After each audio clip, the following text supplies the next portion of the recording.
Welcome to the broadcast, my fruits. And wow, you've got a great vibe. in case I forget to tell you, wow, you've got a great vibe. I love your hair. I just love your hair to bits. And your outfit, you've got a great vibe. I could so see you out on the beach at Santa Monica or Malibu. You'll fit right in. You've just got that vibe. Oh, you've just got that vibe. Well, they've certainly got the world talking, haven't they, my dears? And congratulations to Meghan. Depending on whom you believe, the podcast has reached number 1 after a slow start. And unlike other people, I'm not mad at it. In fact, you know what? I want to give her the views. If you haven't watched it, listen to it rather. Go and have a listen. It's really worth your while. It'll have you in stitches. It really will. You know, I couldn't give a damn whether or not it reaches number 1, not gets lots of listeners, justifies the Spotify salary, because the whole world, you nincompoop Meghan fans that think, she reached number 1. You do understand why, don't you? You have read the headlines. It's because the whole world is pissing their pants at her, my dear. Pissing their pants. It's like, I'm trying to think of a movie equivalent. Cats the Musical, when that hit the cinemas, when all the little fairy creatures were wandering around with their tails in the air and various orifices on display. And they had a good old laugh at that. That is the same vibe. That's the same vibe that the audiences are tuning in for. They want to see this car crash, this spectacle, my dear. They want a rubberneck. Do you not get that? You stupid ignoramuses. You stupid fools. So, if that's a win for Meghan, she can win every day of the week, my dear. Because this is illuminating her character to any discerning individual out there. Of course, some suckers are going to tune in and think that she's the oracle, and that deconstructing words like ambition and bitch and slut and crazy is some kind of earth-shattering intellectual venture. But anybody with a discerning mind isn't. I can assure you of that. I can truly assure you of that. Disastrous reviews. Disastrous! Weren't they? How very satisfying. How very satisfying. Did we really think that it would be anything else? Because even with this production team of, 28 people? Something like that. 8 producers, including Meghan. Even with that, all they could cobble together was a joke. A complete joke. And some of you pointed out that a show like this one, a broadcast that I do and many others on YouTube, we managed to grab the attention of a fair number of people. And I can assure you, there ain't 28 people scurrying away behind the scenes. My last video, which was very highly praised by you, if I will say rather immodestly, I listened to the podcast, I jotted down my notes, and within, 3 or 4 hours, delivered a broadcast to you, which you all seem to find a lot more riveting than the press found Archetypes. She ain't got no talent. She ain't got no talent. Do you think if she wasn't married to Prince Harry that she'd be able to captivate and hold any kind of audience whatsoever at any time? No. No. Car crash it was. And isn't it curious that we see Meghan, or her sunshiny ballsack pals, shall we say, popping up with a little puff piece on or after the day of broadcast when she's taking all this flack? Because Meghan just loves to rescue, just like she rescued Harry and the chickens. She just loves to rescue, and now she's rescued a beagle. You couldn't make it up, could you? It's really quite joyous to see the machinations of this wench. That must be down on her bulletin board for her team. One of her prime messages, because this is key. This is key. I love to rescue. Can we please get that messaging out there right now? I love to rescue. I'm in control of the narrative. I'm a pearl.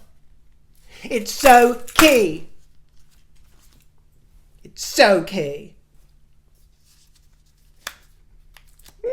One of the things that the podcast really illuminated was her total lack of sophistication. She's a lady in her 40s. And living in a city like London, where I spent most of my life, you spend a lot of time rubbing shoulders with adults from their teens upwards, teens, 20s, 30s, 40s. It's very rare that you come across somebody as basic as a woman like that. A city dweller. Very basic, and it's really shown me. And in a way, I pity the gal. Because I can see exactly why she would have been totally out of her depth among the English upper classes. And lots of people would, to be quite fair. Lots of people would. But, with Catherine, for example, I can so understand now that Meghan's as thick as a cloth. Clever and canny in so many ways, but thick as a cloth. And that Catherine's humour, intelligence, education, and savvy would have been completely lost on Meg, who seems to have very little depth, shallow, no understanding, no savvy, no nuance, no real humour, other than very sort of surface, obvious, wet type of humour. Nothing really dry and nuanced, So I think it would have been a challenge for her, and if her brain can't cope with that, her brain can't cope with that. I was watching old Sammy Markle being interviewed by Dan Wootton. That popped up on YouTube. And, I haven't been the greatest fan of many of the things that Samantha's done in the past. I don't think it's behooved her. But I'd say out of the three of that, junior, senior, she's my favourite. And she is savvy. And she makes me raise a smile. There's plenty about her that I don't mind. I think should be a good laugh. And she gets it in lots of ways. I think she's cheapened herself. She didn't need to. She's too clever to do that. She's cheapened herself on a few occasions by taking a few cheap pot shots. But as usual, I see the light and shade in people. And she has got something Meghan hasn't got. A sense of humour, an ability to cut through certain kinds of bullshit in a way that Meghan doesn't. Meghan thinks she does, because she's Rachel Zane, and she cuts through at the board meeting, because she's an executive. She's in the fancy dress box, as we call them here in the kingdom. The little costume box when you're a kid. She's putting on her tie, and she's doing she thinks she's a Chanel tomboy, and she's Diane Keaton in one of their suits, and she's got to tell the world how it is, my dear, because I'll tell you what's key. Humorless individual. But yes, this lack of sophistication. This podcast was supposed to be two women in their early 40s. I'm trying to recall in my mind, because I don't really listen to podcasts. The only one I can think of is that I've listened to lately is someone like Rachel Johnson, Boris's sister, who does a really great podcast, actually, called Difficult Women. Yes, I should have used this comparison before. I listen to it all the time, and it's great. I'm not saying it's a work of genius, but it's fabulous. She interviews women who have a reputation as being difficult. So she's done, I should Google this actually to find out who else is comparing it. She's done this before, but she's done it better. A lot better. Really savvy, quick, cultured women. And I'm not saying that Meghan's guests won't be these things, by the way. I'm not trying to disparage them. But there's only so much that they're going to be able to discuss and inform the world about under Meghan's instruction and under the remit of the producers, which seem to want to keep it as basic and schoolgirlish as possible. This is schoolgirl discussions they're having. I know that she wants to capture the young audience because old people aren't that keen on her. I get that she knows her demographic, but it seems like she's going in for sort of 7-8-year-old young liberal girls as the target audience, because they're the only ones that would get anything from it other than other cynical adults like us who are just tuning in to have a laugh at her stupidity. Do you get me? Hopefully you get me. But there are certain things about her upbringing, for instance, and the way she was raised and the culture she grew up in, which are so different from the British culture, that, it's just a shame that she didn't give herself more time and didn't have more curiosity about the English way of life. For example, when I looked back at the footage of her being interviewed during the Procter and Gamble episode when she was 11 years old, not 11th grade, when she was 11 years old, and you know the famous footage when the news crew from Nick News went to see the school. Well, I don't know when they shot that footage in school, but it was a mixture of her with her school chums, I presume, and I don't know if it was shot at, you might know, shot at her school or if it was on a weekend, but everyone in the class that's pictured was dressed very casually, super casually. T-shirts, no kind of uniform. Meghan was in drop earrings, 3-tier drop earrings, and I'm no prude or I don't care about kids doing that and dressing up. I was doing that at 4 years old, my dear, in my mother's high heels, so I'm the last one to complain. But not at school.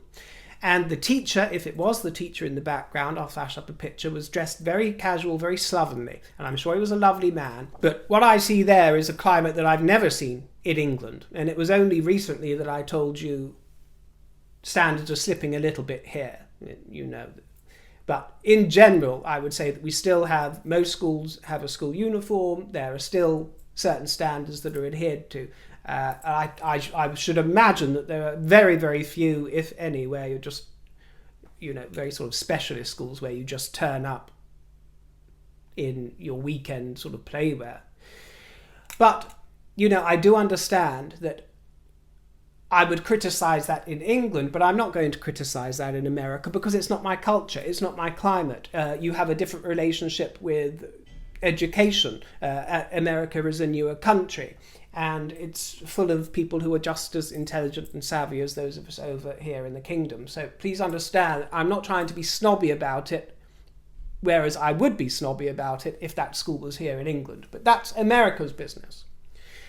So what I'm saying is that she grew up with a different scenario, different standards, and what's considered wonderfully highly funded, really good education in the area she grew up wouldn't be here, from what I see there. So she's just grown up in a totally different way, but made no attempt to really understand the British way. The reviews were painful to Meghan, but manna from heaven to us, my dear.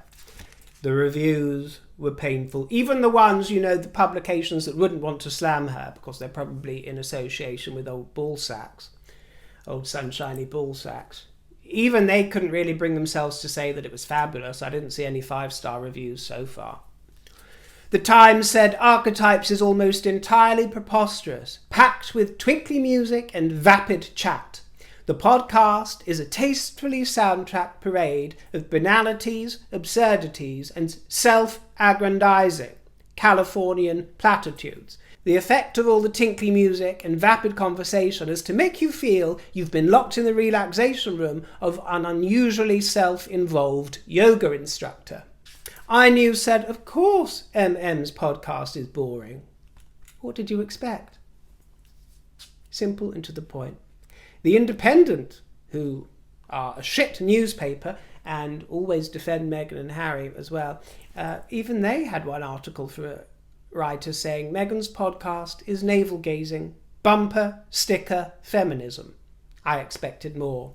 Well done, that writer. I don't recall your name, but well done for being honest. The good old speculator said Meghan's Archetypes podcast is really all about her. Ooh. Drop in my notes, dears. Drop in my notes. Ooh. The New Statesman said Meghan Markle's Archetypes podcast is toe-curlingly cringy, but insightful too.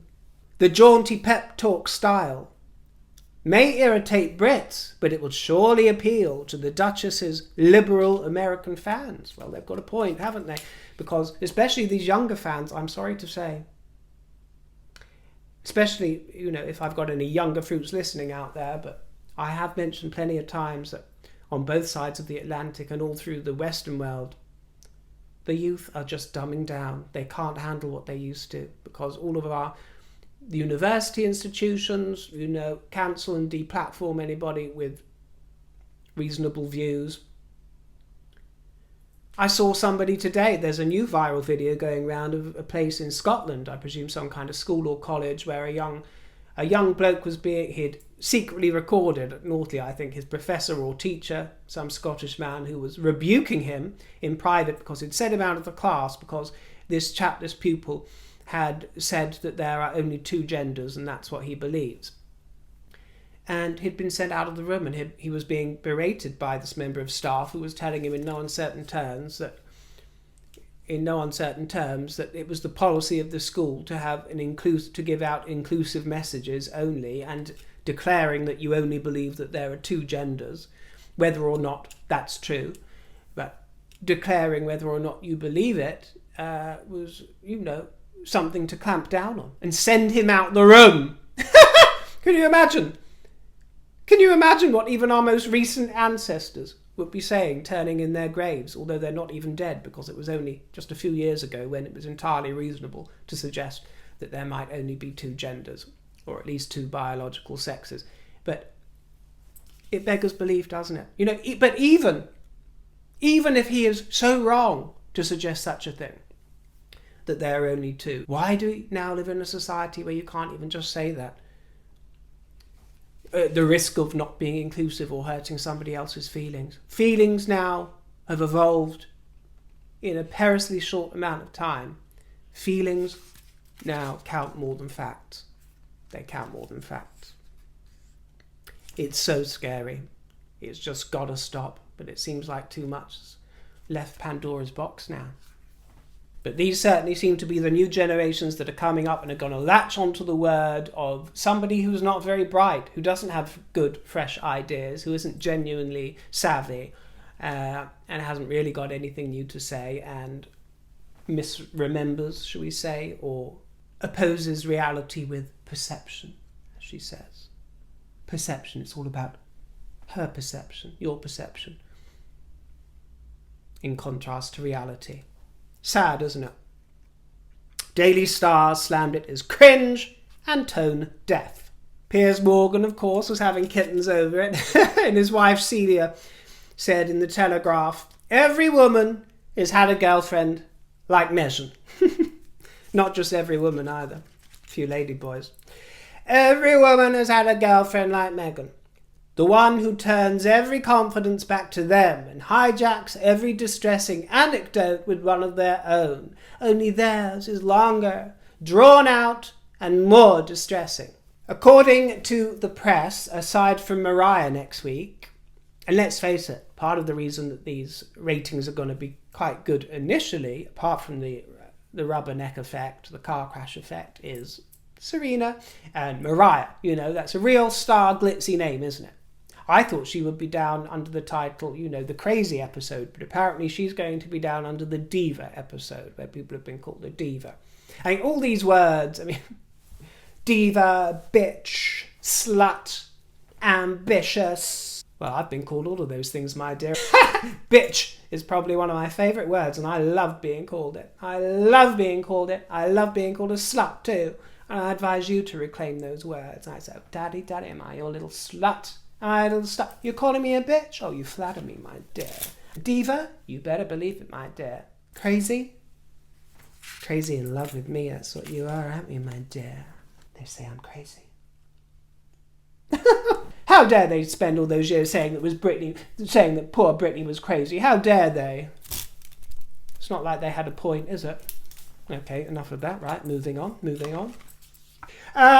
Mindy Kaling will be appearing. Who the fuck's Mindy Kaling?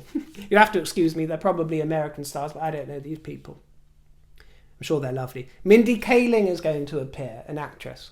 Let's see if that brings the punters in. Amanda Seales, a comedian. Alison Yarrow will be on the B-word episode.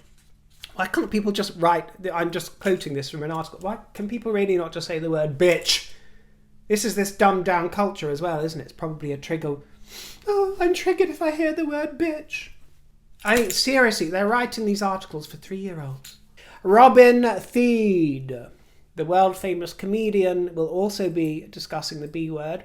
And the comedian Ziwe, a comedian writer. It doesn't say what word she'll be discussing. So this puff piece came out, didn't it? About how wonderful she is rescuing the beagle. And, good for her. But it led me to look at previous dogs she's owned. I believe at the moment they've got Pula, haven't they? The Labrador, they've got Pula, which is Botswanan, meaning rain or good luck. Little Pula. And of course there was Bogart she had. Poor old Bogart, the old dog who was left with friends in Canada. People seem to say that she left Gus, the other dog Gus. Was he a beagle as well? No one knows where Gus is. You might know. Maybe I'm out of touch, but no one knows where Gus went. Although Gus was seen when Meghan was still as a working royal. She was seen riding with, Gus was seen riding with the Queen. Do you remember that in May 2018? Meghan Markle's dog rides with the Queen, and the internet is stoked, said NDTV. And this is funny because I believe this is I only gave it a glance, but rather a woke website. I think it's the kind of website that would now be very disparaging about the royal family. But I found it interesting because it said, if anyone needed any more proof, that should be any more. That's 2 words, you imbeciles. Why can't these people write? There is the word anymore, as in not anymore, and then there is the 2 words, any more. Sorry to speak to you like you're imbeciles. I know you're not, but you know. Editor, if anyone needed any more proof that the Queen accepts, approves and loves Meghan, shouldn't be a full stop there or a period, should be a comma. Her dog drives with her in style. Her dog, Meghan is a favourite royal bride. Sorry, Kate, you would never. Isn't that interesting? Kate, who Meghan thinks never gets any criticism. Meg was always the one that was unfairly criticised while Kate was praised. No, therefore no reason whatsoever Kate was disparaged in this article. Meghan's the Queen's favourite and we love the Queen and aren't the royals lovely and isn't it proof that the Queen accepts and approves and loves Meghan? It was all there, my dear, even in wokey publications back in the day. Well, they've changed their tune, haven't they? They would change their tune again if they were wise enough to see through the veneer and if they weren't a celebrity, so that she can smother them with her charm and her famous charisma and her such loveliness. You know, she doesn't possess charm, but the reason people will report back and say that she is charming is because she will do the compliment thing. She will shower them with praise and compliments, because if you're not naturally charming without trying, then that is the quickest route to feign charm. Anybody will tell you that. Have you ever met someone and they're intently looking at you and you feel like you're the only person in the world because you've got all their attention? And really? That is so, and they will affirm everything you say. Yeah, that is so true. And you know what? They did this to you. And that is wrong. And it's key to remember that.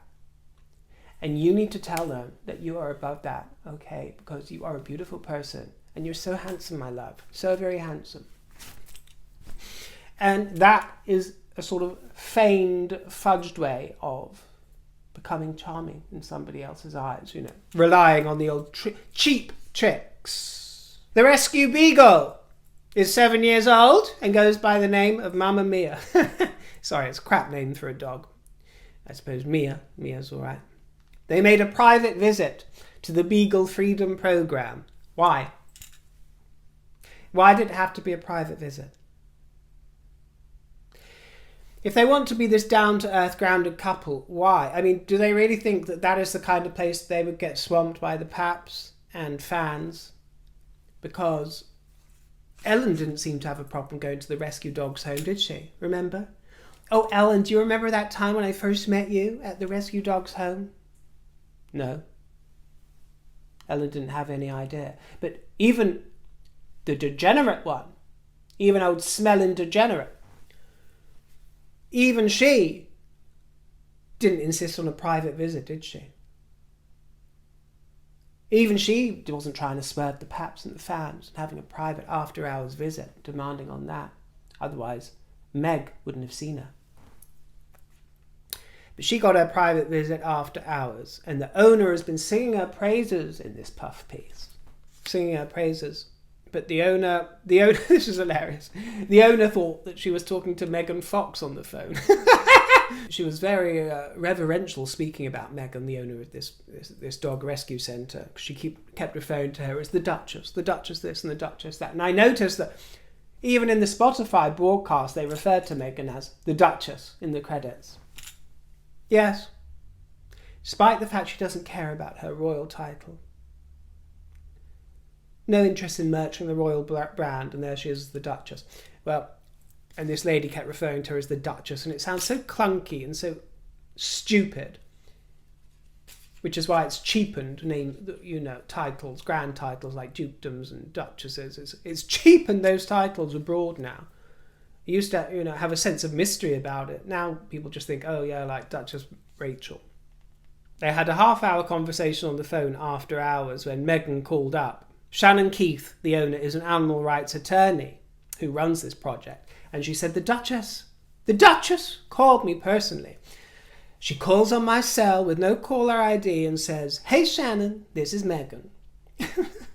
And I guess once she explained that she's a high-profile public figure, what Meghan sprang to mind?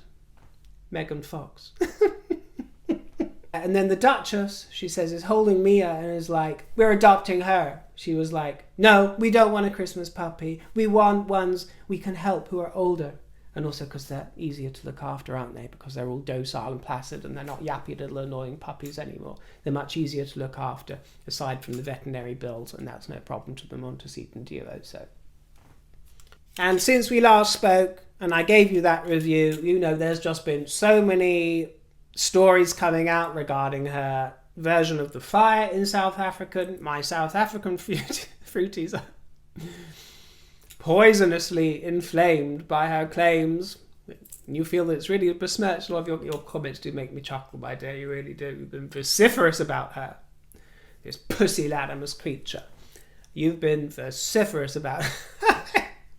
I gotta say, I do feel for the poor girl sometimes, because perhaps I'm biased because I'm British, but I think most people out there can understand that she disparaged the United Kingdom. That's pretty much beyond reasonable doubt. But every time she visits a city, visit New York, and I'll get, we in New York are enraged, and the people of Uvalde are enraged, fair enough. And now it's, we in South Africa are enraged. Can't take it that seriously, my dears. Everywhere she visits now, the people of that jurisdiction are going to be enraged by her. It's quite delicious. But South Africa is enraged. And one people that seems to agree with many of these contradictions is Robert Jobson, who is quite, I always find him really rather sweet. He's always on TV and the internet. A royal editor who follows them about all over the place. And he was on that South African trip, and I've seen him do quite a few interviews this week.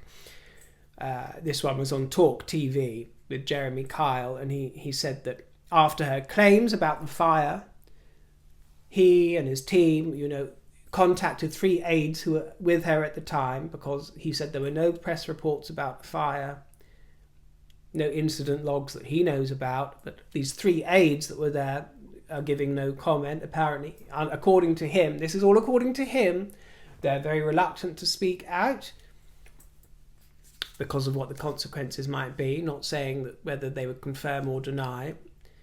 But he says that the Foreign Office today said that safety procedures were all in place wherever they were staying. Now, a lot of people have complained, saying she called the High Commissioner's mansion, where she stayed in South Africa, she called it a unit. She wrote it off as this unsafe unit. Oh yeah, she called it a housing unit.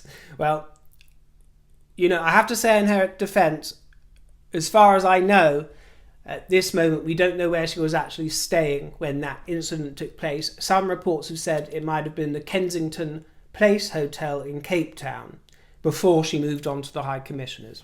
Forgive me if I'm wrong, but that has been suggested. But regardless, either way, Robert says, I was there. I don't recall any stories. No fire engines were called to the residence, he says. No fire engines.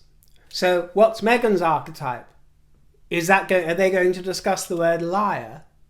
Now, that would be truly insightful, wouldn't it? And I'm not claiming that she's a liar, my dear. I wouldn't do such a thing. Oh, no. Please don't misunderstand. I wouldn't suggest such a thing. But she has been called it, hasn't she? In fact, I would say that is, since the Oprah interview, that is the number one word that's been associated with the gal from disparaging, inquiring minds that want to know. I would suggest that it's that word, not diva, not bitch, not slut, not crazy, or any of those fabulous words. No, I would say that the word associated with her more than most is liar! Liar, pants on fire, my dear. So will she be devoting an episode to that word? What's the bedding? Robert Jobson suggests that this crackling fire that sent her into convulsions. Archie!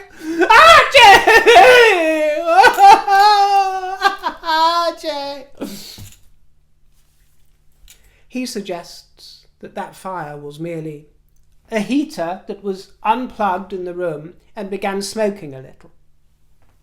I don't know whether that's true, but that's what he suggests. An unplugged heater that started smoking a bit. You know, like the odd toaster will go off or something will spark up and you quickly douse it out, and there's nobody in the room and you think, oh, no, that was a bit lucky, we caught that. No biggie. Under his ID, said to me in a comment, who hasn't smoked their houses out and still carried on without being traumatised? She is an idiot. And when I was getting similar comments like this, I thought, what is it? I discussed in the last video that I seem to detect this restless energy in her, this sort of frantic chaos behind the smooth veneer of the voice that always has to have something in her sights. It always has to be on it and laser focused on what's unfair. Ever since you see her when she's 11 years old in that segment on TV, you can see, have you seen the close-up of her where she's like,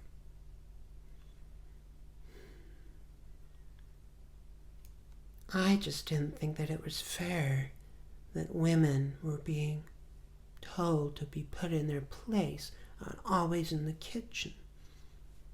It's like a laser focus that she had built in. And I started wondering about the histrionic word because you hear it associated. I didn't follow that Amber Heard case. I got too much to do with my time there. It went on and on, but I got some highlights, and I got the fact that people were suggesting that she's borderline personality and histrionic. That word was used, and I don't know anything about it, I'll be honest. But I did do a quick Google and looked on Wikipedia, and well, you can tell me if some of the things align. Histrionic personality disorder is defined as a personality disorder characterized by a pattern of excessive attention-seeking behaviors, usually beginning in early childhood, including inappropriate seduction and an excessive desire for approval. People diagnosed with the disorder are said to be lively, dramatic, vivacious, enthusiastic, extroverted, and flirtatious. HPD lies in the dramatic cluster of personality disorders. People with HPD have a high desire for attention, make loud and inappropriate appearances, exaggerate their behaviors and emotions, and crave stimulation. They may exhibit sexually provocative behavior, express strong emotions with an impressionistic style, and can be easily influenced by others. Associated features include egocentrism, self-indulgence, continuous longing for appreciation, and persistent manipulative behaviour to achieve their own wants. The plot thickens, doesn't it, my dears? And these people are usually high-functioning, both socially and professionally. They usually have good social skills, despite tending to use them to manipulate others into making them the centre of attention. These individuals often fail to see their own personal situation realistically, instead dramatising and exaggerating their difficulties. They may go through frequent job changes, from duchess to not muchness, as they become easily bored and may prefer withdrawing from frustration instead of facing it. Remember how she told us? Sometimes it's more courageous to stop. Because they tend to crave novelty and excitement, they may place themselves in risky situations. Research has also shown those with histrionic personalities believe to have a greater desire for social approval, making those with HBD more vulnerable to social media addiction. You're watching right now, Rachel.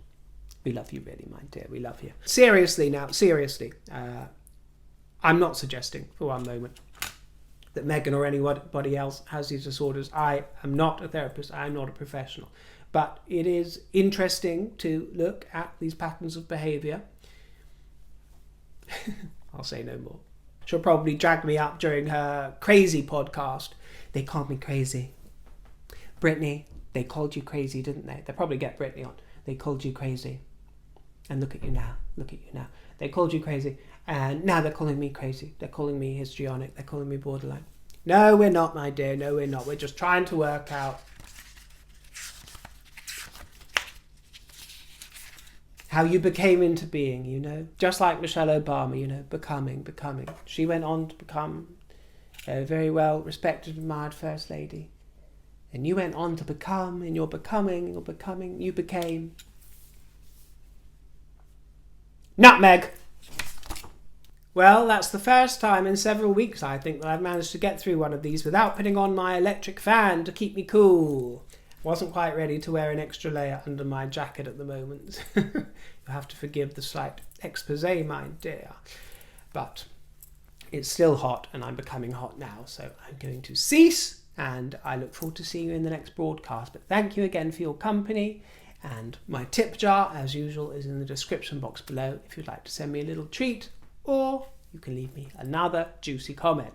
I'm really trying to get through a lot of them because so many have been coming in, and even though I can't reply to them because there's so many of them, it doesn't mean that I'm not really enjoying them, chuckling at them, and learning from you. So I do thank you very much. I really do. And I'll see you very soon. Take care, my dears, and toodaloo.